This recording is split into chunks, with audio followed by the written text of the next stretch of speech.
नमस्कार दोस्तों, आप देख रहे हैं खबर एचपी और आइए वक्त हो गया हिमाचल प्रदेश के ताजा और बड़ी खबरों को जानने का। बताएंगे सभी खबरें एक एक करके एवं विस्तार से। उससे पहले आप हिमाचल प्रदेश के किस जिले से न्यूज को देख रहे हैं कमेंट बॉक्स में कमेंट करें। साथ ही सभी खबरों से अपडेट रहने के लिए चैनल को भी सब्सक्राइब करें और बेल आइकन को जरूर दबाएं। तो दोस्तों चलिए शुरू करते हैं आज की पहली बड़ी खबरें। नौकरी कर रहे लोगों के परिवारों को सरकार का झटका, पारिवारिक पेंशन से डीए किया समाप्त। जो नौकरी कर रहे लोगों के परिवारों को सरकार ने झटका दिया है, वही पारिवारिक पेंशन पाने वाले ऐसे आश्रितों का डीए यानी कि महंगाई भत्ता समाप्त कर दिया है। वही बता दें कि मामला तब सामने आया जब पेंशन धारक जिला कोषागार कार्यालय में जीवन प्रमाण पत्र देने गए। वही कोषागार अधिकारियों का कहना था कि अब डीए नहीं मिलेगा। वही बता दें कि वेतन और पेंशन के साथ डीए दिए जाने का प्रावधान ही नहीं है। शिक्षा विभाग ने जारी किया आदेश, एसएमसी शिक्षकों की खेलकूद प्रतियोगिता में नहीं लगेगी ड्यूटी।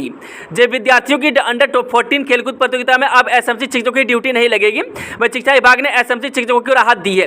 वह प्रारंभिक शिक्षा विभाग जिला सिरमौर ने अभी यह आदेश जारी किए हैं। वह आदेशों में स्पष्ट किया गया है कि एसएमसी शिक्षकों के खेलकूद प्रतियोगिता में जाने को बाध्य नहीं किया जा सकता।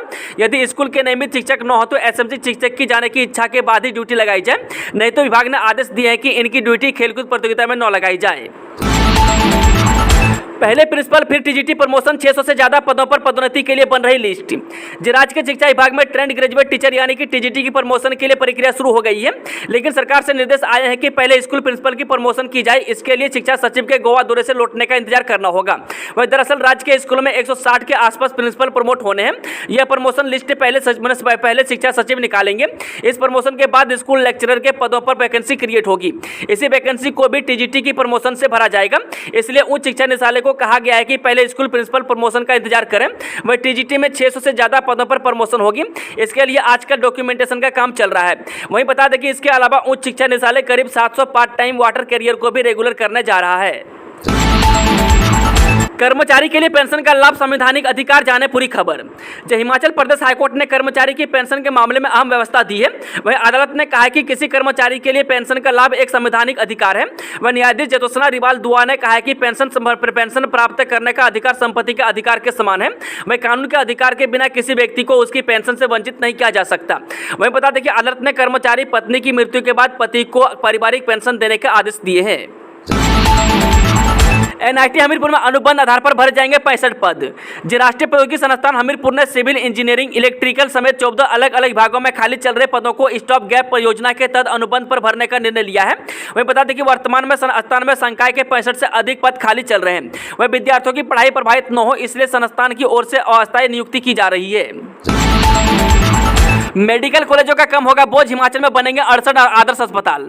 जब प्रदेश सरकार हिमाचल में 68 आदर्श अस्पताल स्थापित करने जा रही है। हर विधानसभा क्षेत्र में एक आदर्श अस्पताल बनाया जाएगा।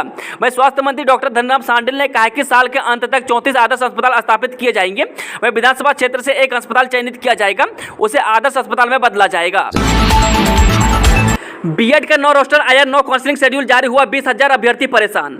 जब बीएड की प्रवेश परीक्षा का परिणाम आए 15 दिन से अधिक का समय हो चुका है, लेकिन अभी तक बीएड की 9 तो शनिवार मेरिट जारी हुई और 9 ही काउंसलिंग का शेड्यूल तय है। वह सरकार की ओर से बीएड का रोस्टर तय करके जारी न किए जाने के कारण प्रवेश प्रक्रिया अटकी हुई है। वहीं बता दें कि प्रवेश परीक्षा में अपीयर हुए 20,993 अभ्यर्थी रोस्टर न आने और शनिवार मेरिट जारी न होने से परेशान है।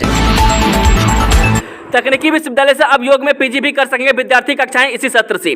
जो तकनीकी विश्वविद्यालय हमीरपुर ने इस शैक्षणिक सत्र से योग में स्नातकोत्तर की कक्षाएं शुरू करने की फैसला लिया है। वहीं अधिष्ठाता शैक्षणिक प्रोफेसर जयदेव ने बताया कि वर्तमान समय में तकनीकी विश्वविद्यालय परिसर में योग में पीजी डिप्लोमा चलाया जा रहा है, लेकिन अब विद्यार्थी योग में पीजी भी कर सकेंगे।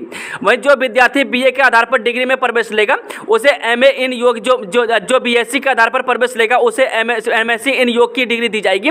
वह पीजी योग में कुल 40 सीटों के लिए प्रवेश होगा। वह 30 सीटें डायरेक्ट एंट्री और 10 सीटें लेटर एंट्री के माध्यम से भरी जाएंगी। वह बता दें कि सीटों के लिए काउंसलिंग 11 अगस्त को तकनीकी विश्वविद्यालय परिसर में आयोजित की जाएगी।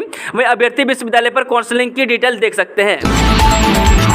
छात्रवृत्ति के लिए नियम और सख्त, अब बायोमेट्रिक आधार पर प्रमाणीकरण जरूरी। तो हिमाचल प्रदेश में छात्रवृत्ति लेने के लिए नियम और सख्त हो गए हैं। अब लाभार्थी विद्यार्थियों के साथ साथ छात्रवृत्ति के आवेदन सत्यापित करने वाले अधिकारियों के बायोमेट्रिक आधार प्रमाणीकरण अनिवार्य कर दिए गए हैं।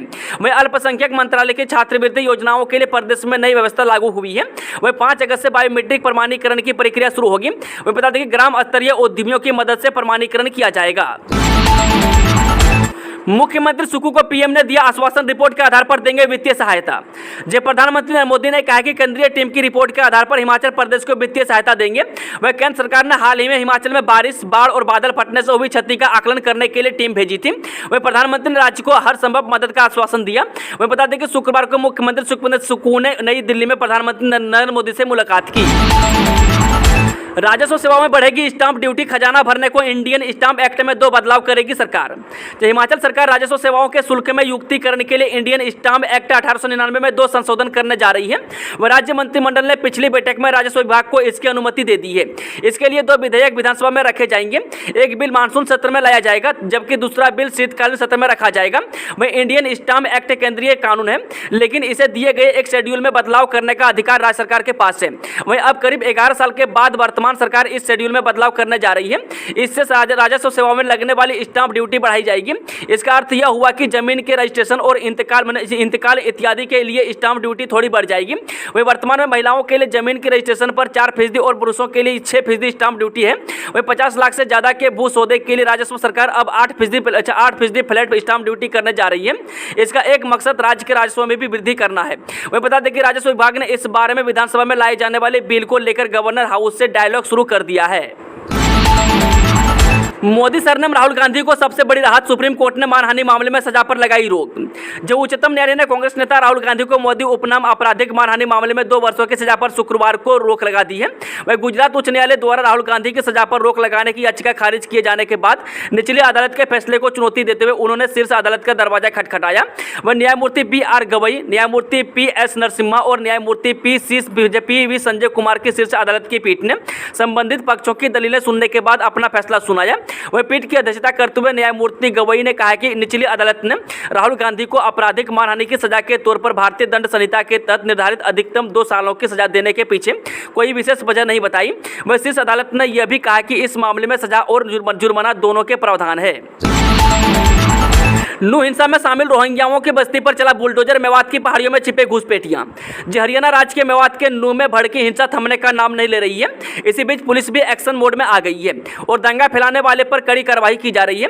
वह पुलिस ने हिंसा में शामिल रोहिंग्याओं की बस्ती पर बुलडोजर चला दिया है। वह सूत्रों से पता चला कि इन रोहिंग्याओं ने हरियाणा विकास प्राधिकरण की जमीन पर अवैध कब्जा किया हुआ था और यही हिंसा फैलाने भी शामिल थे। वे हिंसा के आरोप में अब तक 93 FIR दर्ज हो चुकी है, जबकि 176 लोगों को गिरफ्तार किया जा चुका है। वही पूछताछ में यह बात सामने आई है कि इन आरोपियों ने भीड़ में शामिल होकर हथियारों और डंडों से हमला किया था। वही आरोपियों ने यह भी बताया कि हिंसा के बाद कई घुसपैठिया मेवात, राजस्थान और उत्तर प्रदेश में जाकर छिप गए हैं। हिमाचल में अभी और तांडव मचा सकती है बारिश, 7 अगस्त तक येलो अलर्ट। हिमाचल प्रदेश के लोगों को अभी राहत नहीं मिली है, क्योंकि 9 अगस्त तक मौसम खराब रहेगा और भारी बारिश की येलो चेतावनी 7 अगस्त तक लागू रहेगी। वहीं 15 अगस्त के बाद मौसम बदलने की संभावना है। उसके बाद बारिश और उससे होने वाली आपदाओं से लोगों को मुक्ति मिलने की उम्मीद है। चलिए वो चलते हैं आज की आखिरी खबर। होटलों में बम्पर डिस्काउंट, सड़कों की खराब हालत के कारण ठप हुआ होटल व्यवसाय। तो हिमाचल प्रदेश में बरसात के मौसम में जहां सड़कें सबसे अधिक प्रभावित हुई हैं, वही सड़कों के साथ प्रदेश का पर्यटन कारोबार भी इसकी चपेट में आया है।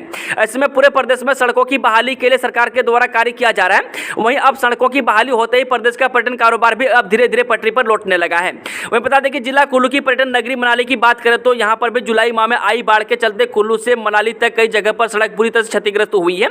ऐसे में यहाँ पर मालवा डालकर वाहनों की आवाजाही शुरू कर दी गई है और अब सैलानी भी एक बार फिर से मनाली की वादियों में घूमते हुए नजर आ रहे हैं। वह सैलानी मनाली की ओर आकर्षित हो सके, इसके लिए भी पर्यटन निगम की ओर से सैलानियों को अपने होटल में 50% तक की छूट दी जा रही है।